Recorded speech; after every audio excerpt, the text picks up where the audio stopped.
Welcome to the Tailgate Tailgate Show. The tailgate show for the tailgaters. Done by the not-so-ready for primetime pickers. Hosted by the Lunch Eaters Man of the Year and legendary broadcaster Bill Bubba Bussey. You only thought you knew college football. Call Mama Moon and saddle up for a football experience. Now, here's Bubba. Hello, everybody, and welcome to the Tailgate Tailgate Show. I'm your semi-retired, mostly washed-up host, formerly of the Rick and Bubba Show, and now your host of the Tailgate Tailgate Show and another little podcast we call Bubba on the Lake. Our website is the tailgatetailgateshow.com. You can get a complete list of everything you need to know about this show or not know, and the not ready for primetime pickers, and we're going to introduce you to those and our guest in just a minute. But don't forget to subscribe, turn on notifications. We don't want you to miss anything, and follow us on all of the social media. You know, all that stuff you have to do now for everybody. But we have a very, very special guest picker today. But first off, let me bring in, he's my right-hand man, Hunter Bussey. Hunter, how are you doing? Good. How are you? And if you can't see me or hear me at home, I'm clapping because I'm excited for another episode of college football or Tailgate Show talking about college football. So, but yeah, I'm clapping like Kirby Smart right now for those at home. I've got to tell you, in the big picture of things, the Georgia-Auburn game is not going to mean a lot on the national stage, but it was some of the oddest football things. And I actually text, and he probably appreciates me telling this, Greg during the broadcast, and I said, can you review a coach? Because he clearly is running down the sideline screaming. If he's clapping, telling the quarterback to hurry up, why is he running to the referee?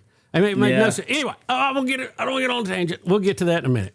Our other not so ready for primetime picker, Nathan Hall. Nathan, how are you?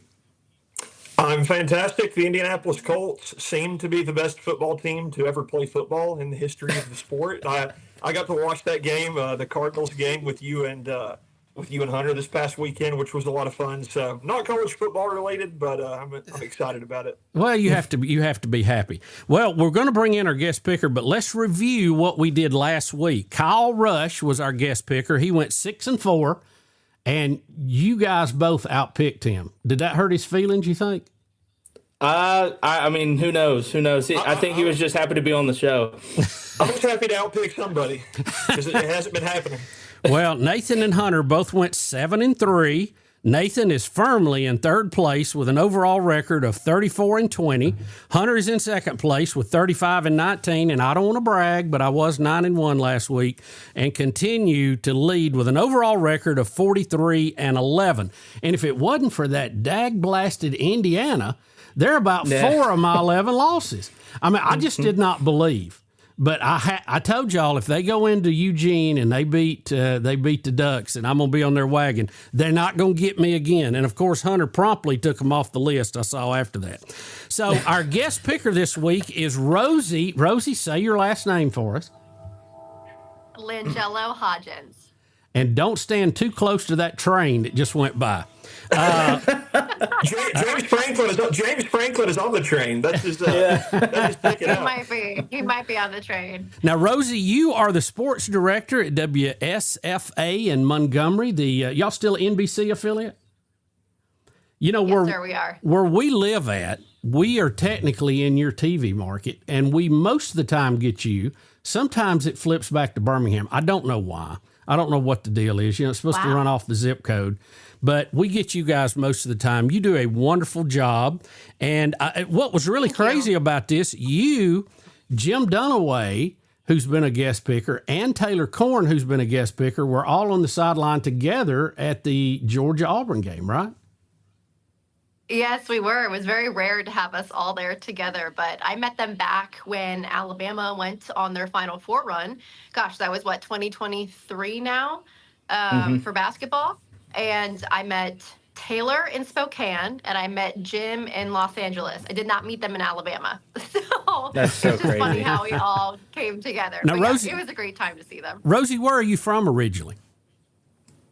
I I'm from Pennsylvania, born and raised there, right outside of Philly. I was born, and then we moved near Hershey, Pennsylvania, like Hershey's chocolate. Oh, yeah. That's where I grew up. What a great place to live. So I bleed green. Go Birds. I'm not a Penn State fan.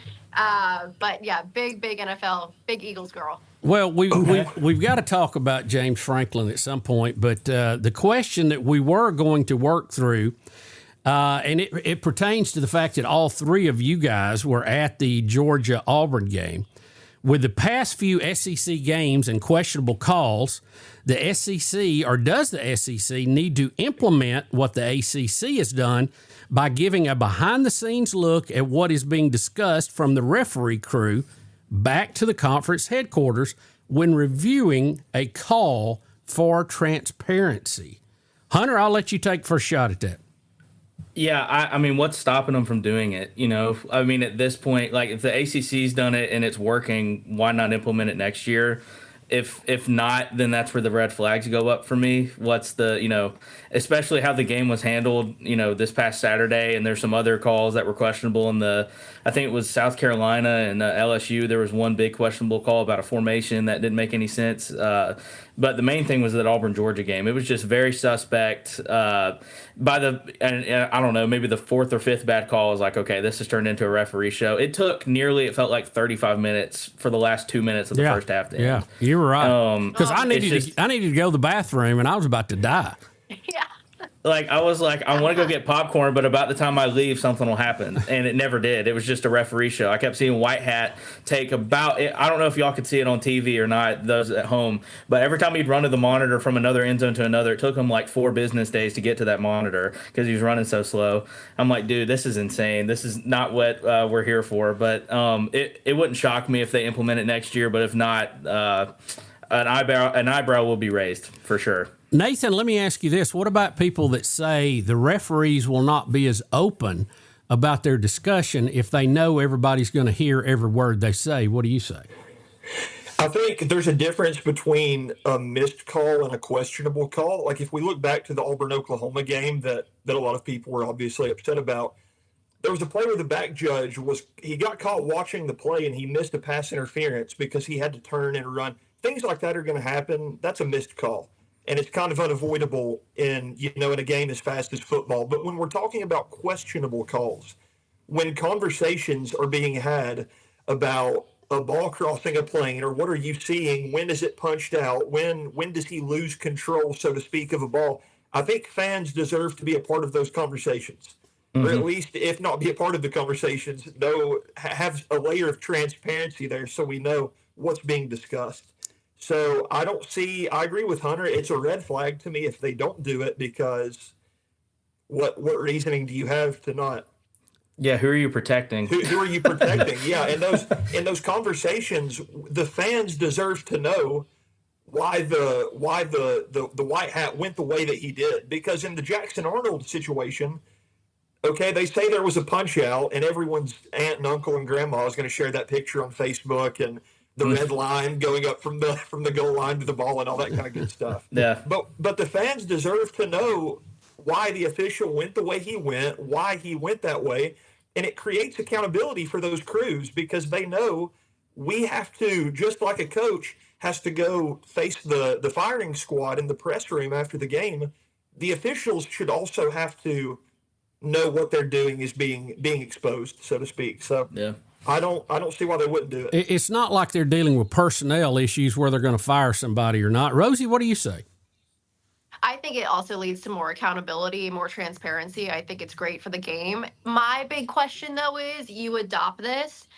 Does that change their ruling? Like, yes, they have to be more honest and open, but like just because the fans are upset doesn't mean that back in Birmingham or these refs on the field, White Hat is going to change the ruling at all. We might just get another statement at 10 o'clock at night, and I'm actually shocked we didn't get one on Saturday. You know what I mean? Yeah. Because it was such a big deal. You saw John Cohen, Hugh Freeze, Jeremy Roberts walking off the field screaming at White Hat. We have a video that our photographer got, and I put it in slow-mo. Woo, man, they are giving it to him. I know we saw it on the ESPN broadcast, but our video, I'm telling you, they're just like, yeah, you know what I mean? I get it. Heat of the moment, they're defending their team. You do what you got to do. But is that going to change anything if we hear the broadcast, the refs actually talk back to Birmingham? I don't think it will. Do I think they should adopt it next year? Yeah, 100%. I just don't know how much it will actually change things. Well, I'm kind of like y'all. I want to hear what's going on behind the scenes. I want to know what they're seeing versus what we're seeing.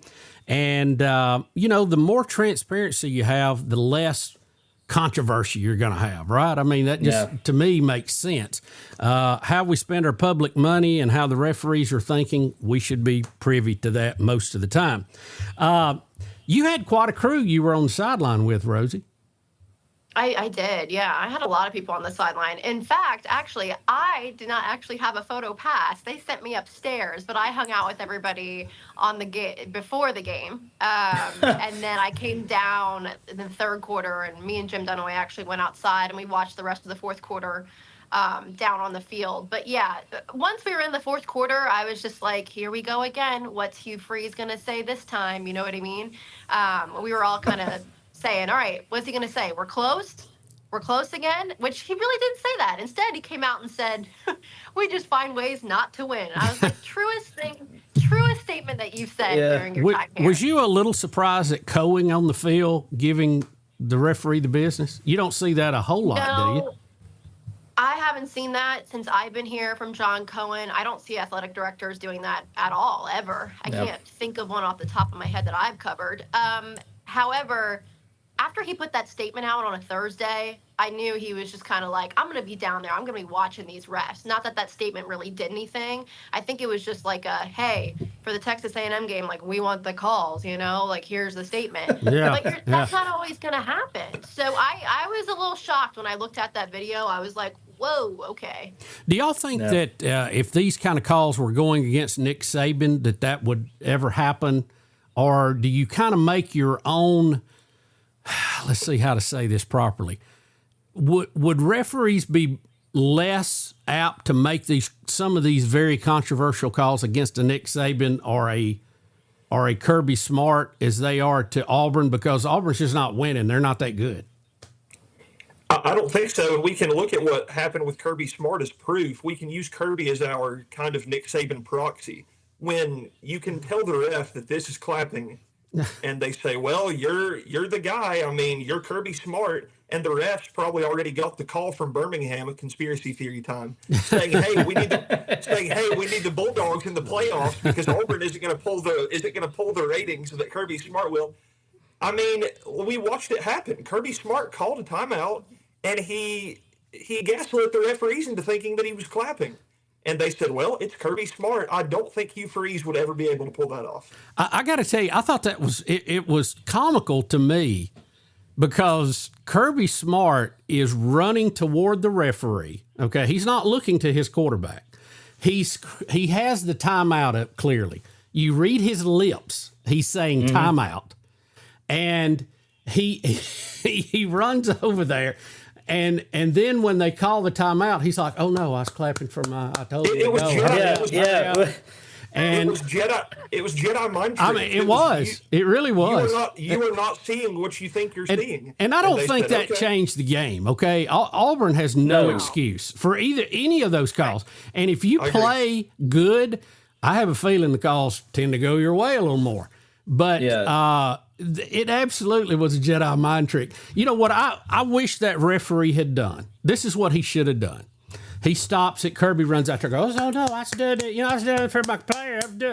Go, hey, coach, you call timeout. I heard you. I stopped the game. It's a timeout against you. That's it. I don't want to hear another word about it. Walk off. Yeah. And that's how you handle it. It's done. Kirby would be unhappy, and he'd throw his headset. But you don't look like a moron on national TV with all the high-def replays of you going like that, going... Yeah, and they were playing the replay on the Jumbotron, too, split screen with Hugh Freeze talking to the referees, and Hugh Freeze like, look at the screen. Oh, we have two of them. Yeah. Two of them. And he was calling timeout, and the referee's like, I don't see it. Like, what are you looking at then? Well, let me tell you, I know for sure. I know Kirby well enough that he is a scrapper, and he will do anything he has to do to win, okay? I played golf with him. I know how he plays golf. And this is just, I think, typical This is Kirby, man. He is going to do everything he can to win. Now, he's not going to openly lie, cheat, and steal, but he's going to push the edge on everything he can, and he did. On this one, he got away with it. Congratulations, Kirby. Well, and I want to be clear. I don't think he's a bad person for doing it. I think you play within what the rules allow. If you're an SEC coach and you're making millions and millions of dollars to win games, if you can convince the ref this is a clap, then do it. I don't think he's a bad. People on Facebook are saying, "Oh, he's a liar. He's this." No, he's a winner. And if the referees will let you do it, then do it. I kind of wish he was doing it for Auburn. Same thing. Yeah. Did anybody see? Look, did he do this? No, I was clapping for the quarterback. Did anybody see him do the Jedi mind trick thing? You did not. You did not hear a timeout. I'm clapping for the quarterback right at you, Mr. Referee. It was one. When I text Greg, I said, "Can they review a coach? I mean, we've got all this great high def of everything going on the field. It's so clear, but it was funny. Didn't change the game, though, but it was part of the fun that is college football. All right, guys, listen, we're going to take a quick break. We'll come back, and we will get into some of these matchups. And, man, we got some good ones this week. You are listening to the Tailgate Tailgate Show and the Not So Ready for Primetime Pickers, and we'll be right back after this. You know one thing I love about Buffalo Wild Wings? You can get wings with any of their 26 sauces and dry rubs for takeout and delivery. That's like bringing an entire B-dubs home with you, which you can't do. I tried. I've knocked down so many walls, only to then be told to halt construction because I'm not zoned to be a sports bar. Kind of just looks like a big pergola or something because of the lack of walls. At least these 26 sauces and dry rubs are available to go. Buffalo Wild Wings. Let's go sports bar. Attention business owners, print buyers, and production managers. Guaranteed Labels is here to help you focus less on your printing, labels, decals, and focus more on growing your business. Guaranteed Labels wants to be your reliable printer. Quality, on-time shipments, and stock programs set us apart. If you're needing to focus less on your printing and more on your business, trust Guaranteed Labels, 205-640-4552 or GuaranteedLabels.com. Guaranteed Labels, still sticking since 1988.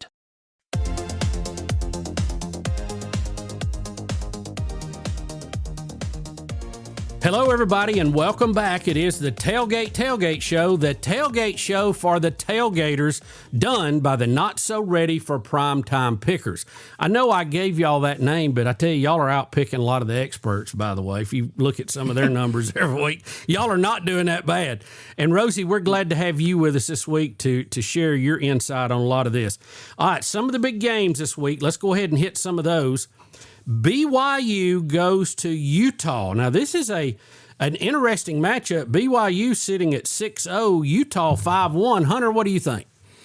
I don't know much about BYU, but the fact that their quarterback's last name is Bear, spelled like the animal bear, and he's number 47, that's the only reason I'm going for picking. I just think that is hilarious. Give me BYU big. You know, what is it with BYU and these weird quarterbacks? Y'all remember when McMahon was there and then he went on to play for the Bears and he was as un-Mormon as you could be, but quite the character. Nathan, what do you think? BYU at Utah.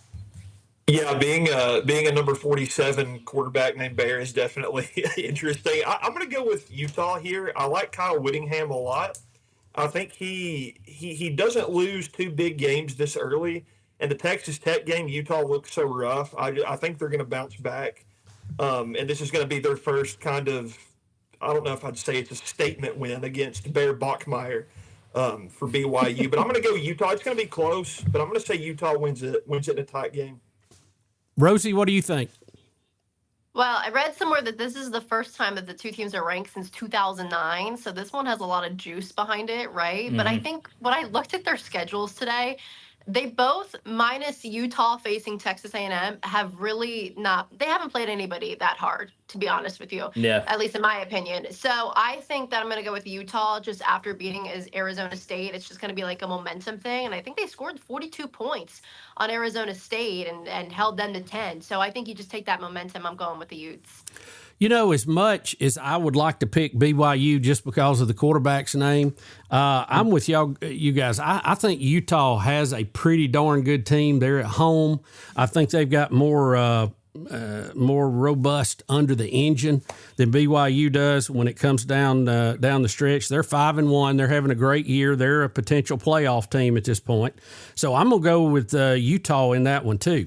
Purdue will be at Northwestern. Purdue is struggling a little bit, 2-4. Northwestern 4-2. Rosie, I'll flip it around this time. Let ladies go first.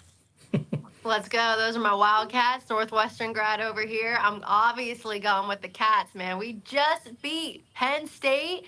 Like, James Franklin had a hard time against Northwestern while he was at Penn State. Purdue hasn't won a conference game. I think that the Cats are going to blow them back home from that lake all the way back to Purdue. Like, no way. I say that Northwestern has all the momentum there. Nathan, what do you say? So I do love Northwestern's field on the lake. It's beautiful. That's a great place to play. I don't know how that's going to feel in late November, but this time of year, it's really cool. Horrible. It's probably horrible. Purdue my Indiana family's probably going to hate me for not rolling with the Boilermakers here, but it's going to be a long season for Purdue. And Northwestern just sent James Franklin to the house to the tune of about $1 bajillion. So $49 million to be fired. Hey, that's I would fire me, baby, fire me. Million. Yeah, bless his heart. Well, have the office cleaned out by noon. Yeah. But yeah, I'm going to say Northwestern keeps it rolling. It was an emotional win, so it's going to be hard for them to come back down from that high. But Purdue is in such dire straits. I'm going to say Northwestern wins it by 2 touchdowns. Hunter?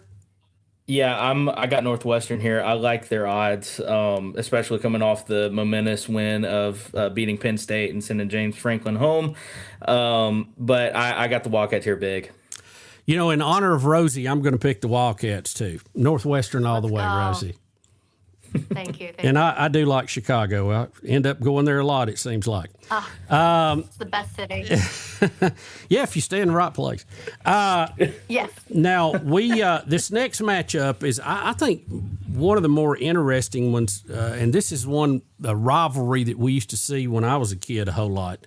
USC will be traveling to Notre Dame. It is the Trojans versus Touchdown Jesus, number 20 versus number 16, 5-1 USC, Notre Dame 4-2, and somehow with 2 losses always remain very close to the top 10, but I won't get into that. Hunter, how you see this one? I've got USC. I was talking about momentum a minute ago in Northwestern, but they, excuse me, they just upset Michigan last weekend. I really think that they have a chance to make the playoff if they win this game. I'm rolling with the Trojans on this one. Nathan, what do you say? I'm actually going to roll with the Fighting Irish on this one. Lincoln Riley and Marcus Freeman are 2 of the most exciting coaches in the country, so just that matchup is going to be fun to watch. To me, looking at this game, Notre Dame has 2 losses on their record that are both more impressive to me than USC's best win. That Michigan win, I'm not sure how much I'm willing to get excited over that, given that Bryce Underwood I don't think has taken that next step. Michigan in that game against Oklahoma looked rough offensively. And then you look at Notre Dame, they lost to Miami, and they lost pretty shortly after to Texas A&M. But Miami and Texas A&M are 2 teams that could meet each other in the national championship game. I mean, both of those teams are legit. So if we're going to talk about the battle testing kind of each team, and the fact that they're playing it at Touchdown Jesus, I'm going to roll with the Fighting Irish. Rosie, what do you say?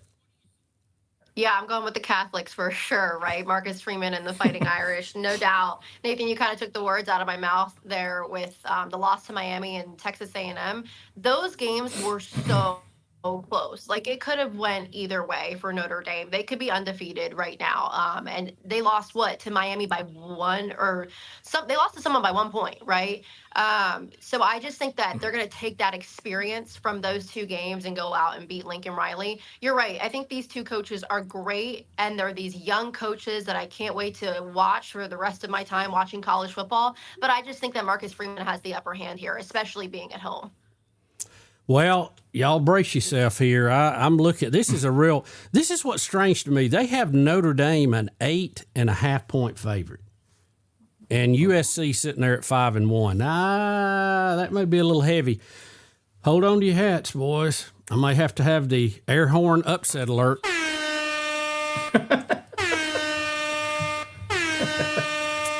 I think the Fighting Irish are going to come in and dust Notre Dame. I'm going with Lincoln Riley and the boys from Southern California. I think they are on a roll, and so much of college football is about where you're at emotionally, and are you on an uptick or downtick? And I think USC is rebuilding quicker than we thought they were, and they've turned into a pretty good football team. It'll be tough, and I'm going to step out just so you guys will have a chance this week, and I'm going to pick USC as my air horn upset game. Now, the next game is very odd to me when I look at the point spread. I don't think ever in my life, okay, and I'm over 60 now, and I feel it. Have I seen LSU and Vandy playing where Vandy is the favorite? Are you kidding me? I'm showing them a 2.5 point favorite. Is this a misprint, Rosie? What year are we in, honestly? I know. Yeah. What is going on? Is this an James upside Franklin down here? world? No, What okay. is happening? We're in the Matrix. It feels like it. It does feel like the Matrix. When does Stranger Things come back on, honestly? Yeah. So this one was so tough. I don't really know. I think I'm going to go with LSU. I think the LSU defense is going to hold them. I think they've been pretty solid all year long. Although I'm a big Diego Pavia fan. I like him as a leader. I like him as a quarterback. And I think Clark Lee has done a great job. I think BK outcoaches him in this one. Nathan, what do you think? It's Friday night on Broadway, and with the 11 a.m. Saturday kickoff, you have to wonder, is Pavia going to be a little bit out of gas? Let's just say that. Or still loaded? They'll get the liquid IV in him. He'll be good. Get some Gatorade in his system. Look, here's how I see this one. Vandy's coming off the bye. They just got embarrassed by Alabama, and Diego Pavia loves to talk. He did a lot of talking before that game, sort of Manziel style, but he didn't back it up like Manziel did after he did his talking. It was a rough performance, and LSU is in kind of an Auburn situation right now where the defense is solid. I think they have one of the best defenses in the SEC, but they can't get it going offensively. So it being the 11 a.m. kickoff, Vandy at home, Brian Kelly can't figure it out on offense. Diego Pavia can't play that bad twice in a row off a bye week. I don't think. Maybe he can. I just don't feel it. I think Vandy by 3. This game is going to be close, and I wouldn't be surprised if it swung LSU's way and Pavia threw 3 interceptions. I mean, he's such a gunslinger. There's really no telling with him. But I feel like Vandy by 3 is what I'm going with. I'm locking it in. Hunter, what do you say? Yeah, these 11 a.m. SEC games have been weird this season so far. I mean, Missouri almost upset Alabama if there wasn't a miscue on a pass. Alabama ended up winning that game on an interception at the end. But who knows what would have happened if they would have kept that drive alive. I think I'm going to roll with the Commodores here, but it's going to be close. I'm talking like Nathan, like 3-point game, like field goal at the end type of situation. I mean, yeah, they lost to Bama, but they are so scrappy, and Brian Kelly time and time again will drop a game like this. It would not shock me if they lost, but give me the Commodores by 3. Let me ask you this: if you're the coach at Vanderbilt or Pavia's family, are you worried about him running around with Johnny Football a little bit? I mean, does that concern you a little bit? I mean, there's other people you could hang around. I didn't see Tim Tebow down there. No. So, just again, and this is not the way to pick a game, but internally, I just can't imagine a day where Vanderbilt beats LSU. It's just, I saw LSU beat them to pulp so many times in Nashville. I remember one year it was 28-0 in the first quarter. And they even let the wide receiver start playing quarterback. I mean, it was hilarious. So I just can't bet against LSU. This is and it's on me. I'll probably take a hit on this, but I'm going with the Bengal Tigers to take it in Nashville. All right, another really good game, and this is interesting because not only are the two really good teams, but because of who the coaches are. Ole Miss at Georgia. Hunter, how do you see it? Yeah, so this one to me, it's a big deal because if Ole Miss pulls this game out, they're legit. They're going into Athens. Is it a night game? Did we ever figure out what time that game kicks off at? I think it is the prime time SEC game. Okay, so it would not surprise me at all if Ole Miss pulls this off. I know Georgia's coming off a win in Auburn, but they looked terrible against Alabama. Auburn is not Alabama. Ole Miss, especially Lane Kiffin, you never know what I feel bad for punters and kickers on that team because they don't get to play ever. Yeah. So give me the Rebels in this game. Nathan, what do you say? I'm going to go firmly the other way. I feel pretty confident. This is one of the games that I feel the most confident about in being Georgia. Trinidad Chambliss has been promoted, for Ole Miss to the starting QB spot, and he's played really well. But this time last year, he was throwing the ball at Ferris State. And he's about to be between the hedges at 7 p.m. in front of a drunk, raucous, wild crowd that's probably a few steps above Ferris State. So as well as he's played, I think Georgia looked rough against Auburn. I know they won the game, but Kirby said himself in the post-game picture session with his family, we stole that one. And they pulled a rabbit out of a hat in a couple of key points in that game. And then you factor in the calls and Auburn's non-existent offense and all that kind of stuff. But I think Kirby Smart is going to figure out a way to win this game because with the Alabama loss, his back is against the wall if he wants to get into the playoff. And you have to feel like Georgia is going to be in the playoff. I can't imagine a scenario where they're not. So I'm going to say Trinidad Chambliss plays well, but crumbles in a key moment in Athens, and Georgia gets the win in a close game. Rosie, what do you say? I also think it's going to be a close game, but I'm going with the Rebels, like Hunter said, too.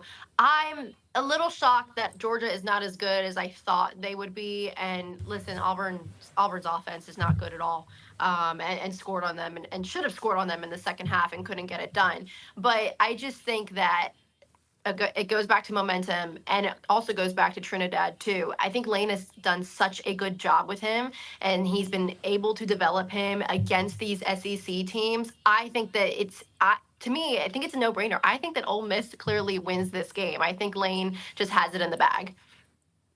This is two disciples from Nick Saban who have gone out and done well for themselves. By the way, both of them had applied for the Auburn job at one time, but we won't go into that. And you talking about Jedi mind tricks. These are the kings. Now Kiffin will be doing it before the game, and of course Kirby doing it during the game. So this might be one of the more entertaining games we've seen in a long time. And both teams are so good. There's so much riding on it. It makes it even better. So this ought to be a game that you do not want to miss. Georgia is a 6.5 point favorite. And I just think between the hedges, it's going to, strike midnight for Ole Miss. Maybe they pull it through, but I'm going with the dogs at home. It's hard to pick against the dogs. This is the Tailgate Tailgate Show. We'll be right back with more picks and more information on how you can become Tailgater of the Week. We'll be right back. Land is more than just dirt and timber. When you manage it, you're a steward of wildlife and a caretaker for future generations. The Management Advantage was built for people like you. For over 20 years, they've shared proven knowledge from some of the nation's top land and wildlife managers. From food plots to predator control, it's education that turns passion into a lasting impact. Have the advantage on your property. Subscribe on YouTube and follow the Management Advantage on social media today. Hey Auburn fans, this is Lois Ann Murphy, your owner-operator of Chick-fil-A Alex City, located on Highway 280. As a former Auburn cheerleader, football is my favorite time of the year. Tailgating and Chick-fil-A are a perfect match. Let Chick-fil-A Alex City take care of all your catering needs. We have a variety of trays, nuggets, mac and cheese, grilled cool wraps, and more. All are perfect for your tailgating needs. Place your order through the Chick-fil-A app or call 256-289-7955 and War Eagle.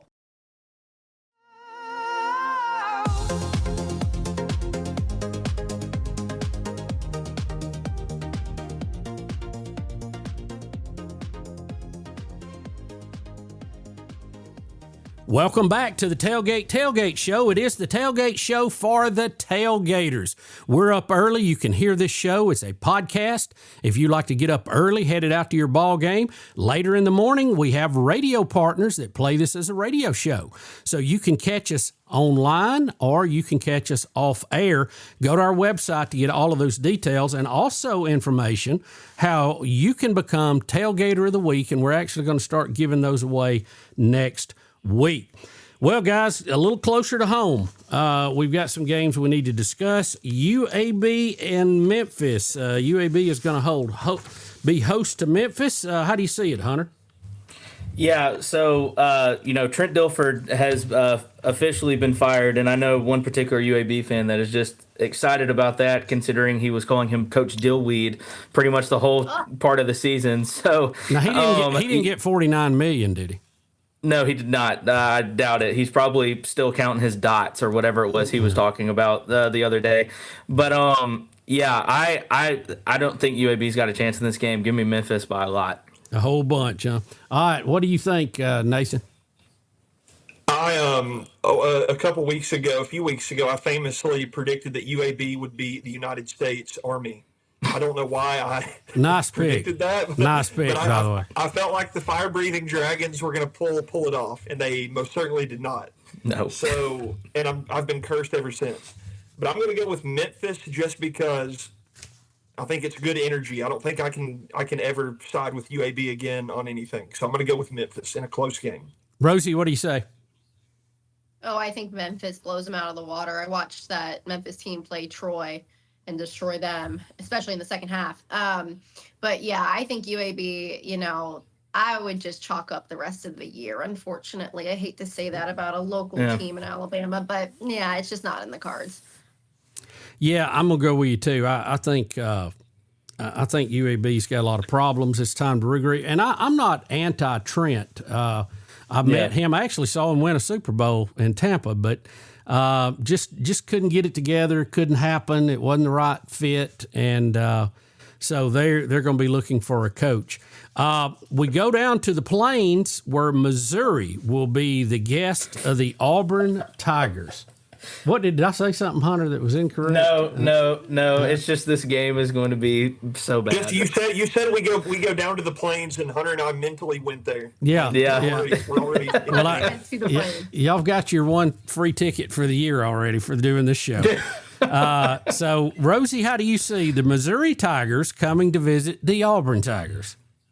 Well, Auburn was a favorite, and now they are not. And I think that kind of tells you all you need to know, right? I think Mizzou has this. I just don't see this offensive staff making adjustments. And we've seen it time and time again. I don't feel like anything is going to change with this offensive group that they have. I think the coaches have showed us that already. I like Bo Pribula a lot with Mizzou. I think he's a great fit there. I liked what I saw against Alabama with him as well. I just think that Mizzou, I think they win by a touchdown. What do you think, Nathan? Well, I like DJ Durkin a lot, first of all. He's the bright spot on this Auburn team. And I still, even after the Georgia game, I think we have one of the best defenses in the country, definitely one of the best in the SEC. They've been solid all year, despite the fact that they don't ever get any rest because the offense can't stay on the field. Missouri's defense is going to eat our offensive line alive. Our offensive line is non-existent. Xavier Chaplin, who is the highest paid player NIL evaluation on this team, has not lived up to 50% of the hype. He's not $1.7 million any day of the week. And it's going to be a tough watch. It's kind of like we said, UAB chalking up the rest of the season. We have winnable games left. Mercer, you would like to think, is a winnable game. Kentucky, you would like to think, is a winnable game. I don't think Missouri is one of them. I think they're going to come in and beat us in a competitive game. They'll pull away in the fourth quarter. And we'll throw a lot of screen passes, and Jackson Arnold will overthrow a lot of deep shots. And we won't give Cobb the ball, and our offensive line won't block anybody, and it'll be the same thing it's been the last 3 weeks in a row. Hunter, what do you say? Yeah, we have team captains begging for red shirts and getting booted off the team, and we have a lineman that's declared officially deaf, and one of the highest paid players on the freaking roster. I just don't see any scenario where Auburn wins this game. I don't care. I know that Missouri's running back, he had us and Missouri in his final two and ended up going Missouri, and it's starting to look like a good pick, and that's why I'm picking Missouri too. Yeah, I have to tell you, Missouri is the show me state. Until Auburn shows me something, I can't pick them. I mean, I just can't. I'm not trying to submarine my own numbers here. So I think Missouri will beat Auburn. Maybe Auburn will give them a good game. That would be good for everybody, watching on TV. Big one over in Tuscaloosa. Tennessee comes to visit. Much improved Tennessee over years past. How do you see this one, Hunter? Yeah, both of these teams are really good. I really like Aguilar for Tennessee, but that Alabama offense is clicking right now on all cylinders. Ty Simpson is hitting his stride at the right time. Ryan Williams is starting to wake up finally. I know Bama fans were getting worried there for a minute that the only thing he was worried about was what color nail polish he was going to walk in with before the game started. But again, you got Jeremy Menard. Jam is starting to find his spot too. And if they keep putting Caden Proctor in the Wildcat, it's going to be a long night for the Volunteers. So give me Alabama big in Tuscaloosa. Nathan, what do you say? Unlike Auburn's locker room that I think right now is in shambles in terms of team chemistry. I mean, when one of your team captains, we won't get into all that. But Alabama is in the opposite position. I think Alabama, after that week one slip up, and everyone in the media and all the talking heads kind of just wrote them off for the rest of the year. Kalen DeBoer's not the guy, and Alabama's dynasty is over, this and that. They've bounced back in a huge way. And if we're looking at the Joey Aguilar, Ty Simpson kind of matchup, they're dead even in pass yards. I think there's a 2-yard difference. And Ty Simpson leads them in touchdown passes. When you kind of think about Alabama historically as being a run-heavy team, in Tennessee the last few years has wanted to air it out. But Ty Simpson's leading Aguilar in touchdown passes. He looks really good. He looks confident. They have a great receiver room. I don't see anything about Alabama's offense that scares me yet. Like I don't see any big red flags. They've looked great against everyone except Florida State, and it's hard to say that week one slip up against Florida State is going to mean anything once the playoff committee starts kind of lining these teams up. So I think Alabama wins this one. And again, I know I've said every matchup is going to be close, but this week I just kind of feel that way. I don't see either one of these teams blowing the other one out because it's such a big game and they hate each other so much. But being at home in front of that Alabama crowd, the way Ty Simpson has looked, I think Alabama's going to win this one by 7. Rosie, what do you say? I do think it'll be a close game, but I think Alabama has the edge here because of Ty Simpson. That guy is the heart and soul of that team. Caden Proctor talked about it on Tuesday, how he ripped the offense, and I'm not going to say the word that he said with it, but ripped the offense in a Monday meeting. And that's what you need. You want to, I mean, it's great to hear it from a coach, but when you hear it from a player and then the other players are listening, the confidence in that locker room is just beaming, and it's really all because of Ty Simpson, especially on offense. I also think that, yes, Tennessee is much more improved this year, but I think they have a hard time defending the pass. And I think Ryan Grubb and Kalen DeBoer together have come up with a great play calling scheme that I've really liked the past couple of games, and get Jam Miller a little bit more involved in the run game. And like we've seen Caden Proctor get in there as well. I have no idea what they have up their sleeve. Like they've showed us a lot, but they keep showing us more. And I'm like, well, what else do you have? Like, show me more. And I think this might be a game that we see even more. So I'm going with Bama. You know, it'll be an emotional game, as it always is. Tennessee, much improved, I think, over the last few years. But I think Ty Simpson is the X factor here. He has improved every week. He's not just a game manager, although that sometimes gets to be a negative term. I think it's a good term. And he's completing the passes he's got to make. He's a team leader. And I think when he's on, and if he keeps improving, that's the key, that he and Alabama could be a Final Four team. They have played some very good competition on the road, and they've come out a winner. You do that in the SEC, you show me something. At home, I think that the Tide will take care of the Volunteers and send them back to the Blue Ridge Mountains. We'll be right back in just a minute. You're listening to the Tailgate Tailgate Show. Those are the picks. You can take them to the bank, and we'll be right back. All right. It's a beautiful day for football here at the stadium, and we're just about ready for kickoff. Score 0-0. And suddenly, I'm in the mood for a Coke Zero Sugar. Real Coke taste, zero sugar. Now that's a winning combo. Yeah, crisp, refreshing. That hits the spot. When it comes to great taste, Coke Zero Sugar's always on the scoreboard. Coke Zero Sugar. Real Coke taste, zero sugar.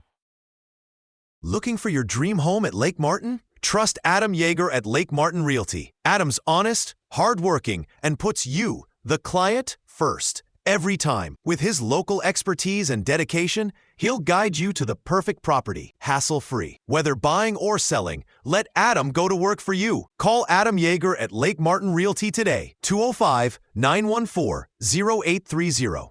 Lake Martin Realty is a licensed real estate brokerage. Terms and conditions apply.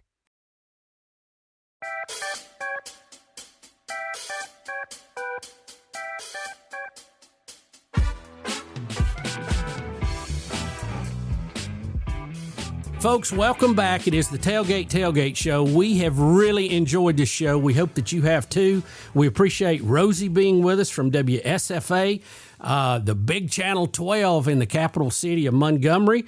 And we have had a lot of fun. We want to remind all of you to be sure to subscribe. Tell a friend. We got to grow the numbers on this. We're having a lot of fun. I think everybody that I run into people every week that said, hey, you know, they pull you aside like they got a secret. I just heard that Tailgate Show. That ain't bad.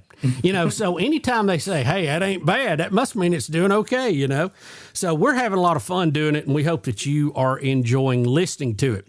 Now, of course, we give away the Tailgater of the Week. That is courtesy of Awards to Remember, Robert D. Smith in Alexandria, Alabama. And we're going to try to give the first one away next week. We've got several entries in. We wanted to get a good little nest going before we did that. And we are going to give away the Tailgater of the Week, and it is the coveted Silver Sow Award. So if you think you want that hanging on your wall, that's what you need right there. You talking about impressing your friends. Plus, you'll go into our Hall of Fame on this website, and it will be there forever and ever. Also, we have new merchandise. Check that out. Just in time for fall. Got some cool hoodies with a logo on it. We also want you to check out the YouTube channel, Facebook, Instagram, and X. Rosie, thank you so much for being a guest with us. Thanks for having me on. This has been fun. Tell everybody kind of who you work for and what all you do at Channel 12. Yeah, so I work at WSFA, the NBC #1 station here in Montgomery, the leader for sure. And had to plug that, of course. Yeah, sure. But I've been here for almost 4 years. It'll be 4 years in January, and it's been so much fun. The Friday Night Football Fever is our big high school football show. Put so many resources into that. So watch it at 10:15. We have a huge DMA. So your school is probably down here playing one of our schools. So you're probably going to see your son on our TV. Yep. So make sure you tune in for that. But it's been a blast. I mean, I have gone so many places in 4 years here because so much has happened since I've entered the States in 2022. Like, what a time to be here through Nick Saban's retirement, Kalen DeBoer coming in, Bruce Pearl retired, Troy won back-to-back Sun Belt championships. Like, we have covered, and the Final Four runs, like, we have covered so much in such a small amount of time. Wait a minute, I thought you were going to say Hugh Freeze goes to a bowl game. I didn't hear that. And then Hugh Freeze goes to a bowl game, and he got absolutely trampled by Maryland. Like, what are we doing? What are we doing? My goodness. Yeah, we've covered a lot in such a small amount of time, but it's been a blast here. Now, Rosie, Hunter has a story he loves to tell about you and Taylor. Yeah, speaking of the Final Four, so for those at home, me and Dad went to the Final Four. It was me, my dad, and my sister. And Caitlin just was like, y'all go. My dad likes to get places early for those that know him. It's like if you're not there an hour before, then you're late. So hey, at the price we paid for those tickets, I want to get there and enjoy every minute. That's fair. They were great. They were great seats. But so we were sitting there, and literally we are the only ones in there besides the people working the event. Okay. Well, we see you and Taylor going across the media aisle, and y'all are making, I'm talking a beeline, like laser focused, heat seeking missile. I was like, they're definitely going to a locker room to go interview players because they definitely just got here. We don't know what's going on. Well, my dad's like, hey, there's Taylor Corn. I was like, yeah, but we're, they're obviously, look, they're working. It's fine. We'll, we'll try to catch up with them at some point after, one of the games. Before I could even finish that sentence, my dad, like the voice of God, was like, Taylor or whatever, and it echoed throughout the arena.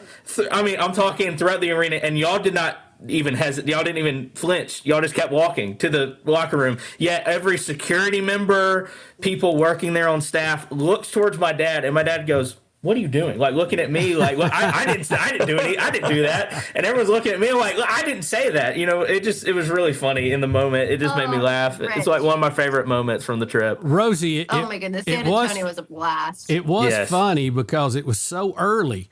All the people working the tournament were on the court getting their picture made with a guy with like a giant 20-foot ladder.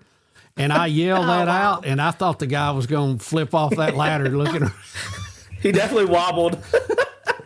No, I think Taylor and I would have seen that. Wow, we were definitely locked in. That was quite the trip, but it was fun. Y'all were busy, and y'all are doing a great job. Congratulations on everything you've accomplished. I know bigger things are in your future, and we'll all enjoy seeing that take place. And folks, thank all of you. Remember, check our website out, the Tailgate Tailgate Show. We got new merch. You want to check out our radio partners. Those guys are doing a great job. I love when I head out on Saturday morning, being able to flip around and hear the show on 8 or 9 different radio stations. It's really cool. And we hope everybody else is enjoying it, heading out to the games also. So till next time, when toe touches leather, we will be on the sidelines. Remember, God loves you, and so do we. This is the Tailgate Tailgate Show. Take care. Hey, Auburn fans, this is Lois Ann Murphy, your owner-operator of Chick-fil-A Alex City, located on Highway 280. As a former Auburn cheerleader, football is my favorite time of the year. Tailgating and Chick-fil-A are a perfect match. Let Chick-fil-A Alex City take care of all your catering needs. We have a variety of trays, nuggets, mac and cheese, grilled Cool Wraps, and more. All are perfect for your tailgating needs. Place your order through the Chick-fil-A app or call 256-289-7955 and War Eagle.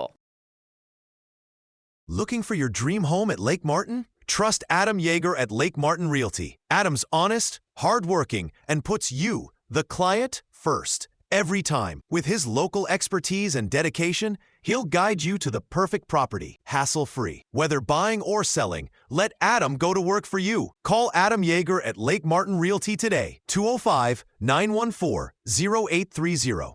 Lake Martin Realty is a licensed real estate brokerage. Terms and conditions apply. You know one thing I love about Buffalo Wild Wings? You can get wings with any of their 26 sauces and dry rubs for takeout and delivery. That's like bringing an entire B-dubs home with you, which you can't do. I tried. I've knocked down so many walls, only to then be told to halt construction because I'm not zoned to be a sports bar. Kind of just looks like a big pergola or something because of the lack of walls. At least these 26 sauces and dry rubs are available to go. Buffalo Wild Wings. Let's go sports bar.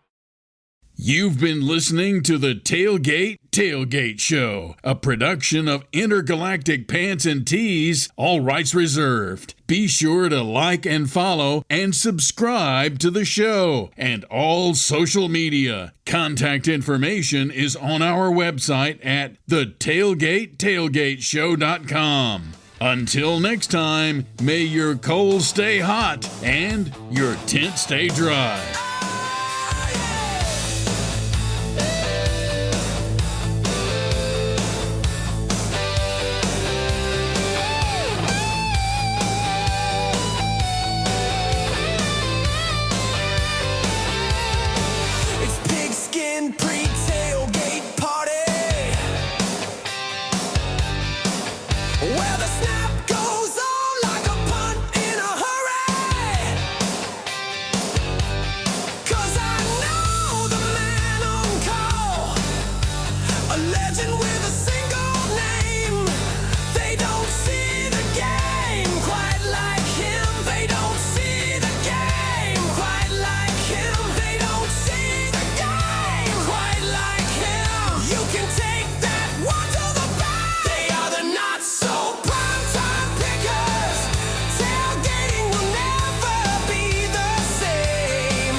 So